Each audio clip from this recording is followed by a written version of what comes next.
Halo sahabat pembelajar, Assalamualaikum warahmatullahi wabarakatuh. Kali ini mari kita belajar tentang kriteria ketercapaian tujuan pembelajaran atau yang telah kita kenal sebagai KKTP. Tujuan pembelajaran, peserta dapat menentukan kriteria ketercapaian tujuan pembelajaran. Hal-hal yang harus diperhatikan dalam menentukan kriteria ketercapaian tujuan pembelajaran. Setiap satuan pendidikan dan pendidik akan menggunakan alur tujuan pembelajaran dan modul ajar yang berbeda. Oleh karena itu, untuk mengidentifikasi ketercapaian tujuan pembelajaran, pendidik akan menggunakan kriteria yang berbeda baik dalam angka kuantitatif ataupun kualitatif sesuai dengan karakteristik tujuan pembelajaran, aktivitas pembelajaran, dan asesmen yang dilaksanakan. Kriteria ketercapaian tujuan pembelajaran diturunkan dari indikator asesmen suatu tujuan pembelajaran yang mencerminkan ketercapaian kompetensi pada tujuan pembelajaran. Kriteria ketercapaian tujuan pembelajaran berfungsi untuk merefleksikan proses pembelajaran dan mendiagnosis tingkat penguasaan kompetensi peserta didik agar peserta dapat memperbaiki proses pembelajaran dan memberi intervensi pembelajaran yang sesuai kepada peserta didik.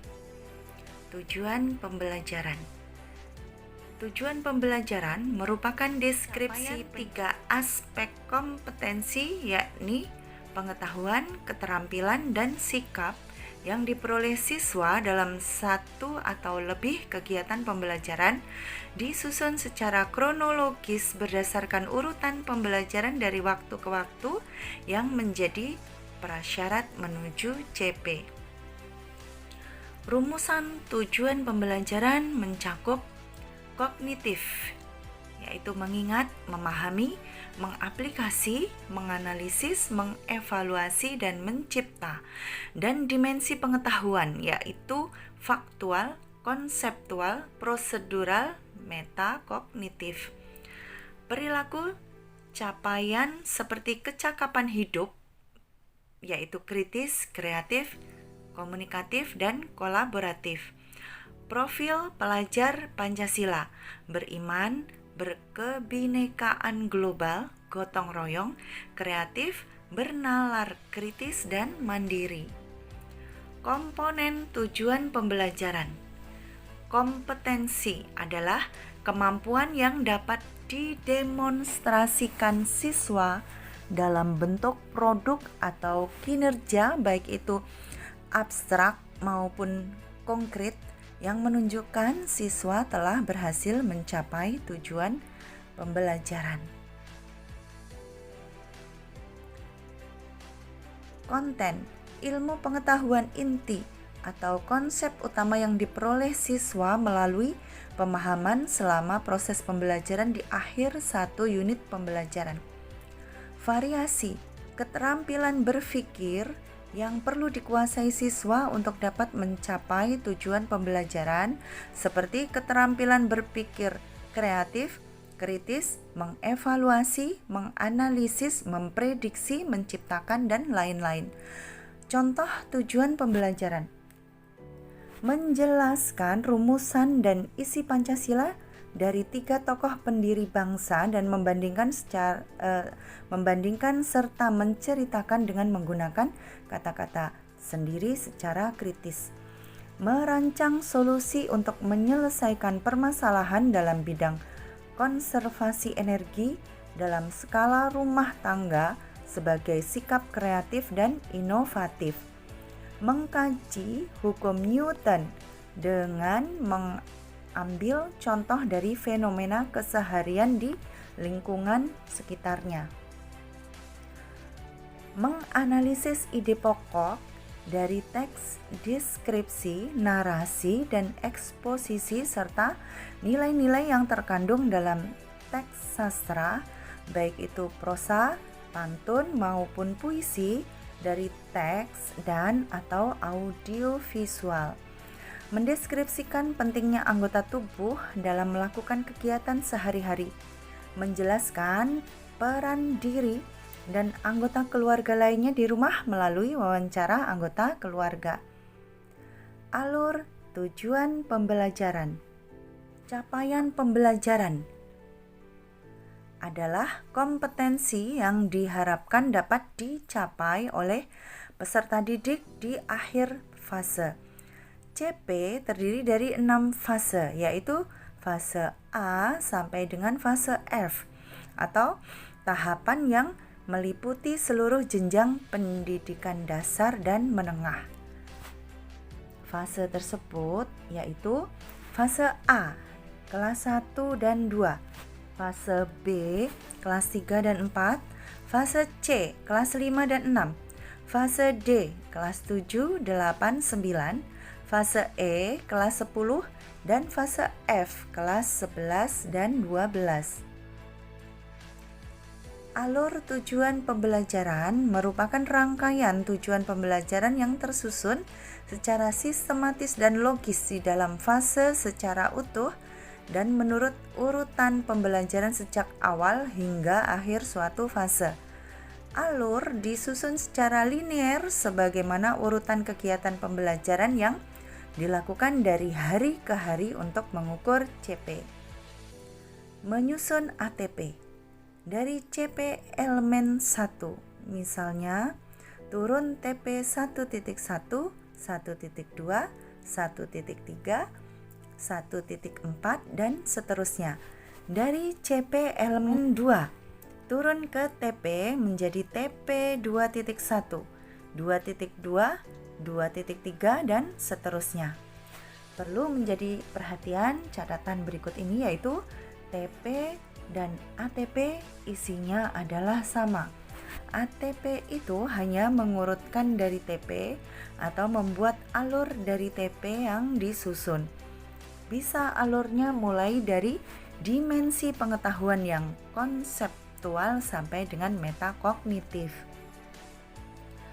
Menyusun KKTP. Mari kita simak. Langkah-langkahnya yaitu sebagai berikut. Dari TP langsung dibuatkan rubrik penilaian dengan 4 atau 5 kriteria sehingga guru dapat menentukan pencapaian peserta didik dan memberikan tindak lanjut. Atau cara yang kedua, dari TP diturunkan lebih rinci menjadi semacam indikator asesmen sehingga indikator asesmen tersebut menjadi ukuran ketercapaian. Contohnya adalah sebagai berikut. Mari kita simak. TP 1. Peserta didik menyelidiki ragam dan sumber energi yang dimanfaatkan di lingkungan sekitarnya melalui pengamatan. Indikator asesmennya yaitu 1.1, mampu mendeskripsikan berbagai sumber energi yang terdapat di lingkungan sekitar. 1.2, mampu menguraikan manfaat sumber energi yang dipergunakan di lingkungan sekitar. Yang ketiga, atau bisa juga kita menggunakan gabungan antara cara pertama atau cara A dan cara yang kedua atau cara B, yaitu dengan dibuatkan indikator asesmen dan rubrik ketercapaiannya. Dan catatan berikutnya yang harus menjadi perhatian kita adalah ketiga langkah tersebut lebih memberikan ruang pada guru mengambil alternatif sesuai kebutuhan. Masing-masing dari cara tersebut tentunya memiliki plus dan minus seperti yang akan saya sebutkan di bawah ini. Opsi A plus minusnya adalah lebih simpel tapi kurang detail. Opsi B lebih detail tetapi pemetaannya lebih sulit karena tidak ada rubrik. Opsi C lebih detail, mudah memetakan tetapi lebih kompleks ketika mengerjakannya. Menentukan bentuk dan instrumen asesmen. Menentukan bentuk asesmen. TP 10.1. Peserta didik dapat menjelaskan perbedaan dan persamaan norma agama, hukum, kesopanan, dan kesusilaan melalui menceritakan dengan kata-katanya sendiri dalam bentuk IC. Aktivitas pembelajaran. Aktivitas yang pertama, ditayangkan dan bertanya jawab dari gambar-gambar tentang penerapan norma agama, hukum, kesopanan, dan kesusilaan. Ini termasuk ke dalam asesmen formatif, yaitu mengamati dan observasi. Aktivitas yang kedua, persamaan dan perbedaan norma agama, hukum, kesopanan, dan bentuk tulisan atau IC. Ya. Asesmen formatifnya dalam bentuk IC, kemudian asesmen sumatif 1 bisa dilakukan dalam bentuk tes. Rubrik penilaiannya yang pertama, observasi keaktifan peserta didik. Yang kedua, rubrik penilaian IC. Yang ketiga, rubrik penilaian tes. Instrumen asesmen kinerja, kita dapat lihat contohnya seperti dalam tabel berikut ini. Dalam tabel berikut ini telah disajikan contoh indikator asesmen berikut dengan skor-skornya dari skor 1 sampai dengan 4. Mari kita lihat indikator asesmen yang pertama. Penerapan norma agama, hukum, kesopanan, dan kesusilaan. Skor yang pertama, belum mampu memberi contoh penerapan norma. Skor 2, memberi contoh penerapan norma tetapi tidak dengan konsep norma yang tepat. Skor 3, memberi contoh penerapan norma namun kurang tepat. Skor 4, memberi contoh penerapan norma dengan tepat dan terkait konsep norma. Kita lihat indikator asesmen yang kedua. Penjelasan pada aktivitas mengamati tayangan dan tanya jawab.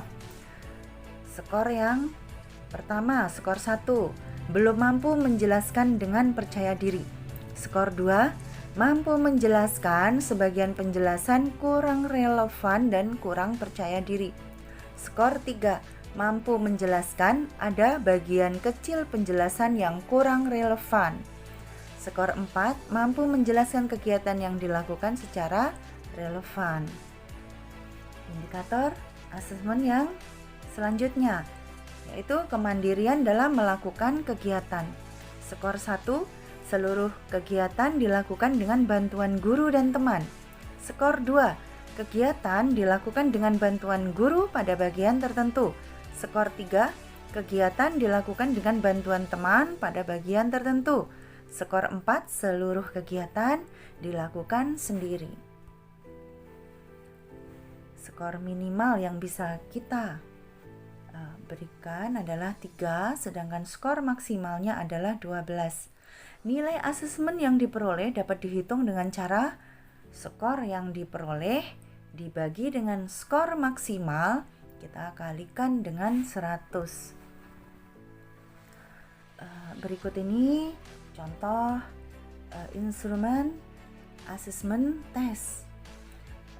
Di sini disajikan banyak soal, ada 10 soal.